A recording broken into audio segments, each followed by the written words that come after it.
ഒഴിവാക്കി അദാനിയുമായി കരാറുണ്ടാക്കി ഒരു ദിവസം 28 കോടി രൂപയുടെ നഷ്ടം ഈ KSEBക്ക് വരുത്തി വെച്ചതാരാണ്? എന്തിനാ അദാനി കമ്പനിക്ക് നിങ്ങൾ ഈ കരാർ കൊടുത്തത്? ആ കരാർ അവസാനം പ്രക്ഷോഭമായി, സമരമായി. ഇപ്പൊ ആ കരാറിൽ നിന്ന് പിൻവലിയണോ എന്ന കാര്യത്തിൽ ഗവൺമെന്റ് ആലോചിക്കണം എന്ന് ഞങ്ങൾ പറയുകയാണ്. ആ കരാറെടുത്ത കമ്പനി കോടതിയിൽ പോയിരിക്കുകയാണ്. ഗവൺമെന്റിനെതിരെ എന്തിനാ നിങ്ങൾ 4 രൂപ 29 പൈസയ്ക്ക് ഒരു യൂണിറ്റ് വൈദ്യുതി ലഭിക്കുന്ന ഒരു കരാർ ഉമ്മൻചാണ്ടി ഗവൺമെന്റും ആര്യാടൻ മുഹമ്മദും കൊണ്ടുവന്നത് കൊണ്ടാണോ നിങ്ങൾ എതിർത്തത്? അല്ലെങ്കിൽ നിങ്ങൾ അതിൽ നിന്ന് പുറകോട്ട് പോയത്? നിങ്ങൾ എന്തിനാ അതിൽ നിന്ന് പുറകോട്ട് പോയി? KSEBയെ കോടിക്കണക്കിന് രൂപയുടെ അധിക ബാധ്യതയുണ്ടാക്കുന്ന നിലപാടുകൾ നിങ്ങൾ എന്തിനു സ്വീകരിച്ചു? ആ നിലപാടുകൾക്കെതിരെയാണ് ഞങ്ങളുടെ പോരാട്ടം. ഇത് സാധാരണക്കാരന്റെ പോരാട്ടമാണ്. KSEBയിലെ നിരുത്തരവാദപരമായ CPMന്റെ കടന്നുകയറ്റത്തിനും ഇടതുപക്ഷ ജനാധിപത്യ മുന്നണിയുടെ ജനവിരുദ്ധമായ നയങ്ങൾക്കുമെതിരാണ് പോരാട്ടം. ഞങ്ങൾ ഈ സമരം തുടർന്നുകൊണ്ടേയിരിക്കും, ഒരു സംശയവും ആർക്കും വേണ്ട. നമ്മളിത് താരതമ്യപ്പെടുത്തേണ്ടത് നമ്മുടെ തൊട്ടയൽ സംസ്ഥാനമായ തമിഴ്നാടിനോട് നിങ്ങളൊന്ന് താരതമ്യപ്പെടുത്തി. തമിഴ്നാട്ടിൽ കഴിഞ്ഞ ജൂലൈ മാസത്തിലാണ് വൈദ്യുതി ചാർജ് വർദ്ധിപ്പിച്ചത്. അവിടെ വൈദ്യുതി ചാർജ് വർദ്ധിപ്പിച്ചപ്പോൾ ശരാശരി 1000 സ്ക്വയർ ഫീറ്റ് ഉള്ള ഒരു വീട്, ഒരു ശരാശരി ഒരു മലയാളി ജീവിക്കുന്ന ഒരു വീടാണ്. 1000 സ്ക്വയർ ഫീറ്റ് ഉള്ള ഒരു വീട് ഗ്രാമപഞ്ചായത്തുകൾ അനുമതി കൊടുത്താൽ 600 സ്ക്വയർ ഫീറ്റ് ആണ് വീടിന്റെ അളവ്. അത് നമ്മളൊരു 400 സ്ക്വയർ ഫീറ്റ് കൂടി ഒരു 1000 സ്ക്വയർ ഫീറ്റ് ഉള്ള ഒരു വീട്ടിൽ ഒരു ശരാശരി മലയാളി ഇപ്പോൾ ഒരു വൈദ്യുതി ഉപയോഗിക്കുമെങ്കിൽ അവൻ 1400 1600 രൂപയുടെ ബില്ലടക്കണം. അത് ശരിയല്ലേ? ശരിയല്ലെങ്കിൽ നിങ്ങൾ തിരുത്തിക്കോ. 1000 സ്ക്വയർ ഫീറ്റ് ഉള്ള ഒരു വീട്ടിൽ ശരാശരി കറണ്ട് ചാർജ് വരുന്നത് 1400 1600 രൂപയാണ്. എന്നാൽ തമിഴ്നാട്ടിൽ അവിടെയും ഒരു ഗവൺമെന്റ് ഉണ്ട്, സ്റ്റാലിനാണ് മുഖ്യമന്ത്രി. അവിടെ കഴിഞ്ഞ ജൂലൈയിൽ വർദ്ധിപ്പിച്ചപ്പോഴും 6 രൂപ 22 പൈസയാണ് ഒരു യൂണിറ്റ് വൈദ്യുതിക്ക്. ആ തമിഴ്നാട്ടിൽ വൈദ്യുതി ചാർജ് വർദ്ധിച്ചപ്പോൾ സാധാരണ ഗുണഭോക്താവിന്, ഉപഭോക്താവിന് വൈദ്യുതി ചാർജ് വർധനവരുടെ ആഘാതം ഇല്ലാതാക്കാൻ 100 യൂണിറ്റ് വരെ വീടുകളിൽ ഉപയോഗിക്കുന്ന വൈദ്യുതിക്ക് തമിഴ്നാട്ടിൽ സൗജന്യമാണ്. 100 യൂണിറ്റ് വൈദ്യുതി ഉപയോഗിച്ചാൽ പോലെ ഒരു ശരാശരി 200 യൂണിറ്റ് വൈദ്യുതി, അതാണ് 1000 സ്ക്വയർ ഫീറ്റ് ഉള്ള ഒരു വീട്ടിൽ നമ്മൾ ശരാശരി ഉപയോഗിക്കുന്നത്. 200 യൂണിറ്റ് വൈദ്യുതിയാണ് തമിഴ്നാട്ടിലെ ഒരു ഉപഭോക്താവ് ഉപയോഗിക്കുന്നതെങ്കിൽ ആദ്യം ഉപയോഗിക്കുന്ന 100 യൂണിറ്റ് തികച്ചും സൗജന്യം, രണ്ടാമത് ഈ അന്തരമാണ് നമ്മൾ മനസ്സിലാക്കേണ്ടത്. 16 പൈസയല്ലേ വർധനവെന്ന് ചോദിക്കുമ്പോ 16 പൈസക്കൊക്കെ അത്ര വാല്യൂ ഉണ്ടോ ഇപ്പോഴെന്നൊക്കെ ചോദിക്കുന്ന ആളുകളുണ്ട്. പക്ഷെ ആ 16 പൈസയുടെ വർധനവ് ഇപ്പോഴും 3 മാസം കഴിഞ്ഞാൽ 12 പൈസയുടെ വർധനവും വന്നാൽ നമ്മുടെ സംസ്ഥാനത്തിന് വരുന്നത് ഒരു യൂണിറ്റ് വൈദ്യുതിക്ക് 28 പൈസയാണ്. 28 പൈസ ഒരു യൂണിറ്റ് വൈദ്യുതിക്ക് വർദ്ധിക്കുകയാണ്.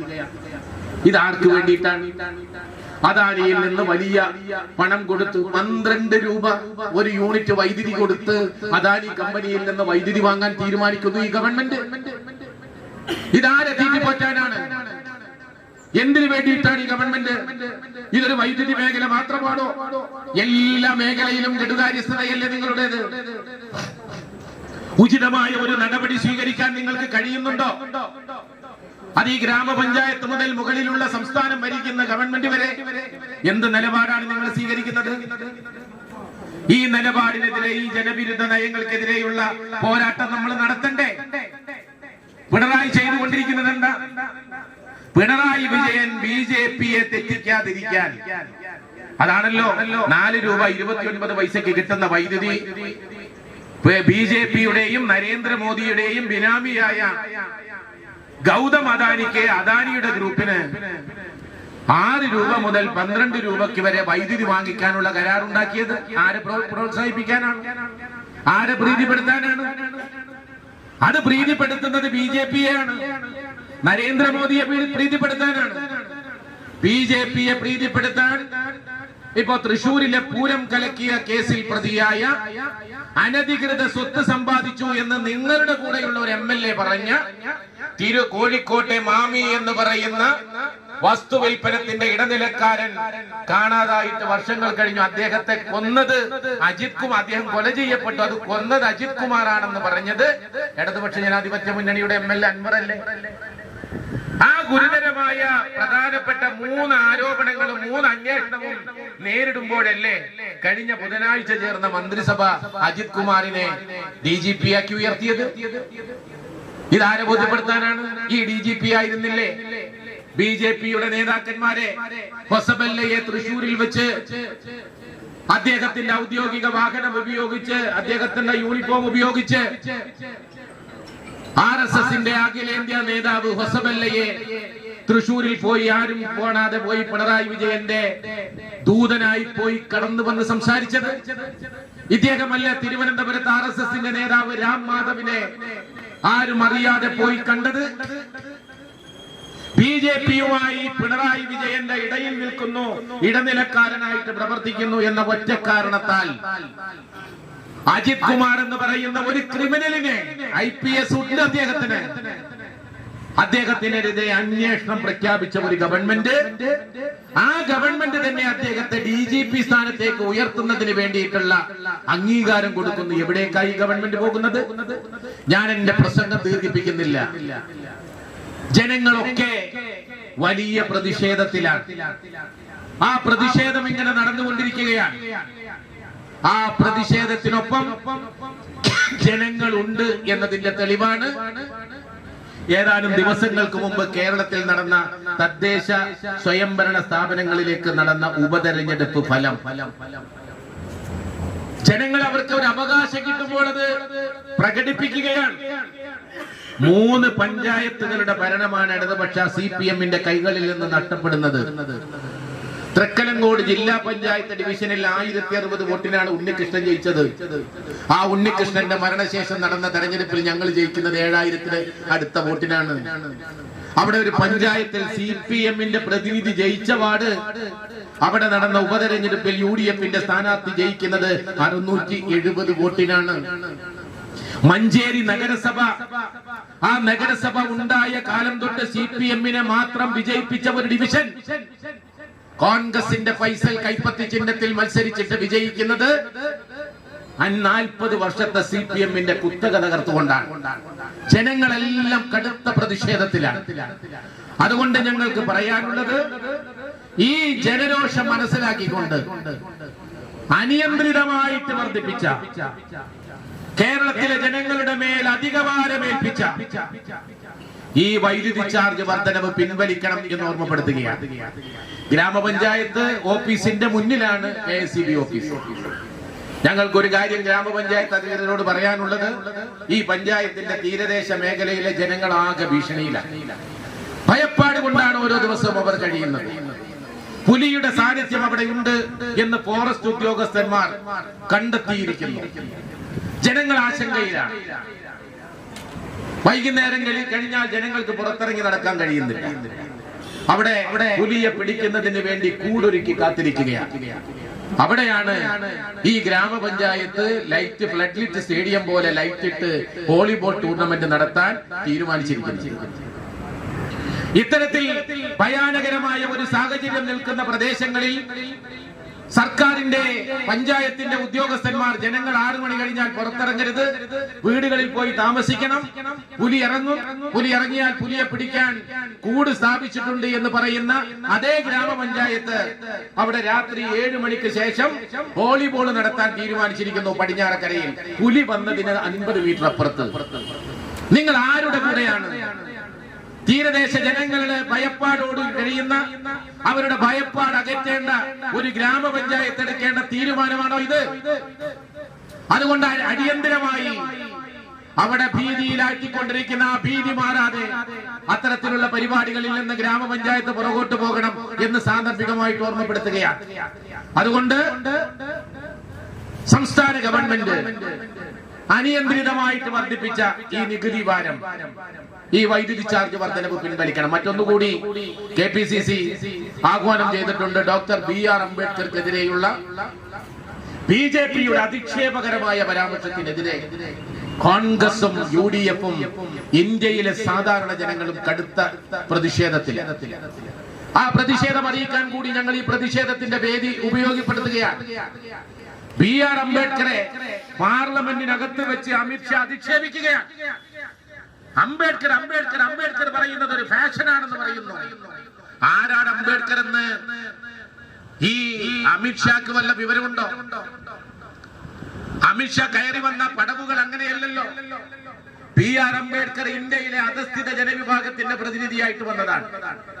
ഇന്ത്യൻ ഭരണഘടന നിർമ്മിക്കാൻ ആ സഭയിൽ ആരെ ഉൾപ്പെടുത്തണമെന്ന് തീരുമാനിച്ചപ്പോൾ ഇന്ത്യൻ നാഷണൽ കോൺഗ്രസ് രണ്ടാമതൊന്നും ആലോചിക്കാതെ ആദ്യത്തെ പേര് കൊടുത്തത് ഡോക്ടർ BR അംബേദ്കറുടെ പേരാണ്. അദ്ദേഹം വിദേശ സർവകലാശാലയിൽ നിന്ന് വിദ്യാഭ്യാസം നേടി വന്നവനാണ്. എന്തുകൊണ്ടാണ് കോൺഗ്രസ് അത് തീരുമാനിച്ചത്? മഹാത്മാഗാന്ധിയും ജവഹർലാൽ നെഹ്റുവും ആസാദും സർദാർ വല്ലഭായ് പട്ടേലും അടക്കം തീരുമാനിച്ചു, ഗാന്ധിജി അടക്കം തീരുമാനിച്ചത് ഇന്ത്യക്ക് ഒരു ഭരണഘടന ഉണ്ടാകണമെങ്കിൽ ഇന്ത്യയിലെ സാധാരണ അധസ്ഥിത ജനവിഭാഗത്തിന്റെ മോചനം ആ ഭരണഘടനയിൽ ഉണ്ടായിരിക്കണം. അതിന് ഡോക്ടർ BR അംബേദ്കർ ആ ഭരണഘടനയിൽ ഉണ്ടാകണമെന്ന് മാത്രമല്ല, ആ സമിതിയുടെ അധ്യക്ഷ സ്ഥാനത്തേക്ക് BR അംബേദ്കറെ കൊണ്ടുവന്നതും ഇന്ത്യൻ നാഷണൽ കോൺഗ്രസ് ആണ്. ആ അംബേദ്കറെ അദ്ദേഹം ഒരു താഴ്ന്ന ജാതിയിൽ പിറന്നു എന്ന കാരണത്താൽ അദ്ദേഹത്തെ വംശീയമായി ജാതീയമായി അധിക്ഷേപിക്കുന്ന BJPയുടെ ആ അധിക്ഷേപത്തെ ശക്തമായി പ്രതികരിക്കാൻ കൂടി, പ്രതിഷേധം അറിയിക്കാൻ കൂടി ഈ വേദി ഉപയോഗിക്കുന്നു. BJP നാളുകളിൽ അത് തിരിച്ചറിയും. ഡോക്ടർ BR അംബേദ്കർ എന്ന പേര് പറയുമ്പോൾ അതിന് പകരം ദൈവത്തിന്റെ നാമം പറഞ്ഞാൽ പോരെ എന്നാ പറഞ്ഞത്. BR അംബേദ്കർ ദൈവമായിട്ട് കാണുന്ന ഒരു വലിയ സമൂഹം ജീവിക്കുന്ന നാടാണ് ഇന്ത്യ. അംബേദ്കർ കോൺഗ്രസ് ആയതുകൊണ്ടാണോ? അതല്ലെങ്കിൽ BR അംബേദ്കർ അധസ്ഥിത ജനവിഭാഗത്തിൽ പിറന്നത് കൊണ്ടാണോ BJPക്കും അമിത്ഷാക്കും നരേന്ദ്രമോദിക്കും ഇത്രമേൽ അധിക്ഷേപം അദ്ദേഹത്തോട്? അതുകൊണ്ട് BJPയുടെ ആ അധിക്ഷേപത്തെ ബ്ലോക്ക് കോൺഗ്രസ് കമ്മിറ്റി ശക്തമായിട്ട് അപലപിക്കുകയാണ്. ഞാൻ എന്റെ പ്രസംഗം ദീർഘിപ്പിക്കുന്നില്ല. അനിയന്ത്രിതമായിട്ട് വർദ്ധിപ്പിച്ച വൈദ്യുതി ചാർജ് പിൻവലിക്കുന്നത് വരെ ഞങ്ങൾ സമരവുമായിട്ട് മുന്നോട്ട് പോകും. യൂത്ത് കോൺഗ്രസിന്റെ നേതൃത്വത്തിൽ ആലത്തൂരിൽ സമരം നടത്തും. ഇന്ന് കോൺഗ്രസിന്റെ നേതൃത്വത്തിൽ കാവിലക്കാട് KSU ഓഫീസിലേക്ക് മാർച്ചാൽ സമാധാനപരമാണ്. പോലീസുകാരൊക്കെ അവിടെ ഉണ്ട്, ഇതിന്റെ ബാക്കിലുണ്ട്. ഞങ്ങൾ വരുമ്പോ നിങ്ങൾ ആരും ഉണ്ടായിരുന്നില്ല. ഞങ്ങൾ കോൺഗ്രസും ഒരു സംസ്കാരത്തിന്റെ ഭാഗമായതുകൊണ്ട് ഈ ഓഫീസിന് മുന്നിൽ വന്നുകൊണ്ട് ഞങ്ങൾ സമരം അവസാനിപ്പിച്ചു. കാരണം ഞങ്ങൾക്ക് CITUവിന്റെ, CPMന്റെ, DYFIയുടെ, SFIയുടെ സ്വഭാവം ഞങ്ങൾക്ക് ഇല്ലാത്തത് കൊണ്ട് നിങ്ങളും കുറച്ച് രക്ഷപ്പെട്ടു. കാരണം ഞങ്ങൾ മുൻകൂട്ടി നോട്ടീസ് കൊടുത്ത് മാർച്ച് നടത്തുമെന്ന് പറഞ്ഞു വന്നു. അപ്പൊ നിങ്ങൾക്കൊരു പ്രയാസം വേണ്ട. ഒരു പൊതു സ്വത്ത് നശിപ്പിക്കുന്ന ഒരു പ്രവണതയിലേക്ക് കോൺഗ്രസ് പ്രവർത്തകർ വരുന്നില്ല എന്നതിന്റെ ഉത്തമ മാതൃക കൂടിയാണ് ഈ സമരം. ഇതിനൊന്നും കഴിയാത്തവരാണ് ഞങ്ങൾ. ഞങ്ങൾക്ക് അതിനൊക്കെ കഴിയാത്തവരാണെന്നുള്ള ധാരണയൊന്നും ആർക്കും വേണ്ട. അതിനകത്തിരിക്കുന്ന ഉദ്യോഗസ്ഥന്മാർക്കുണ്ടാവും. പോലീസ് പോലും ഇല്ലാഞ്ഞിട്ട് അവര് വന്ന് നിന്നത് കണ്ടില്ലേ? അത് ഞങ്ങളുടെ ഒരു മാന്യമായ സമര രീതി. ഒരു സമര ഞങ്ങൾ അത്രയും നടത്തുന്നു. അപ്പൊ അതുകൊണ്ട് ഇതെല്ലാം ഞങ്ങളുടെ വീര്യം കുറഞ്ഞു പോയി എന്നൊന്നും ആരും ധരിക്കണ്ട. ഇതൊക്കെ ഞങ്ങൾ പഠിച്ചു വന്ന ഒരു മാന്യതയുടെയും സംസ്കാരത്തിന്റെയും ഭാഗമായിട്ടാണ് ഈ ഓഫീസിന് മുന്നിൽ വെച്ച് ഞങ്ങൾ ഈ സമരം അവസാനിപ്പിച്ചത്. അതുകൊണ്ട് പിണറായി വിജയന്റെ ഗവൺമെന്റ് അടിയന്തരമായി കേരളത്തിലെ ജനങ്ങളെ കൊള്ളയടിക്കുന്ന, ഞാൻ എന്റെ പ്രസംഗത്തിന്റെ ആദ്യം സൂചിപ്പിച്ചതുപോലെ കുറുബ സംഘങ്ങൾ ഇറങ്ങി തലക്കടിച്ച് ഭീതി പരത്തി മോഷ്ടിക്കുന്ന മോഷ്ടാക്കൾ ഈ കേരളത്തിൽ വ്യാപകമാണ്. അവർക്ക് ലൈറ്റ് അണക്കണം, ഇരുട്ട് വരും. പിണറായി ആണെങ്കിൽ നമ്മളൊന്ന് വെളിച്ചമിട്ടാൽ നമ്മുടെ പോക്കറ്റിലുള്ള പണം മുഴുവൻ അടിച്ചുകൊണ്ടുപോകുകയാണ്. അപ്പൊ ഈ കേരളത്തെ കട്ടുപിടിക്കുന്ന ഈ രണ്ട് വിഭാഗത്തിൽ നിന്നും കേരള സമൂഹത്തിന് മോചനം ഉണ്ടാകണം. കൃഷ്ണൻകുട്ടിയും പിണറായി വിജയനും അടക്കമുള്ള കേരളത്തിന്റെ കുറുബാ സംഘവും തമിഴ്നാട്ടിൽ നിന്ന് മീൻ പിടിക്കാനെന്ന വ്യാജേന വന്ന് ഇവിടുത്തെ ജനങ്ങളെ ഭീതിയിലാക്കുന്ന കുറുബാ സംഘത്തിൽ നിന്നും ഈ സംസ്ഥാനത്തെ മോചിപ്പിക്കുന്നതിന് വേണ്ടിയിട്ടുള്ള പോരാട്ടത്തിനാണ് ഞങ്ങൾ തുടക്കം കുറിക്കുന്നത്. അതുകൊണ്ട് ഇതൊരു തുടക്കമാണ്, മാന്യമായ സമരമാണ്, ജനാധിപത്യ രീതിയിലുള്ള സമരമാർഗമാണ്.